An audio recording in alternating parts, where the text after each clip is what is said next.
Мүзөнүн айланасы көп жылдар бою кароосуз калган. Адистердин айтымында бул жерге согуш убагында жарадар болуп, ооруканада каза тапкан христиандар менен мусулмандар көмүлгөн. Башкача айтканда, бейитте кыргызстандыктар гана эмес, союздук республикалардын солдаттарынын сөөгү жатат. Тактайчага 58 адамдын ысымы жазылган. Маалыматтарга караганда, алардын саны мындан да көп болушу ыктымал. Бул жер ушу көп жылдан бери каралбай калыптыр. Ана Первомай администрациясы менен бирдикте ушул жерди биз реконструкция кылдык, тегерек четин тосуп, дагы бүткөн жок толук. Бул жерде дагы брусчаткалар коюлат, скамейкалар коюлат. Анан бул жерди кайтаранга дагы ушу биз каражаттарды карап атабыз.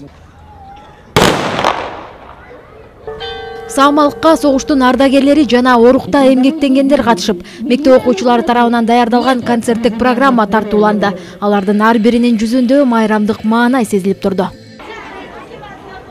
Иш-чаранын алкагында аймакка караштуу Асаналы Толубаев атындагы номер 49 мектепте музей ачылды.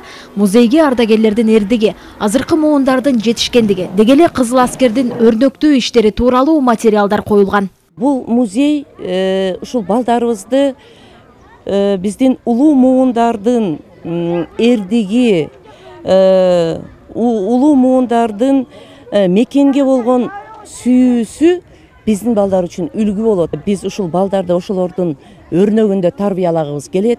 Биз ойлойбуз, биздин музей ушул тарбиянын борбору болуп калат. Демилге мектеп жамааты тарабынан райондук администрациянын колдоосу менен улуу жеңиштин 70 жылдыгына арналып ишке ашты. Альбина Сулайманова, Медер Жанбейшев, Коомдук 1 канал.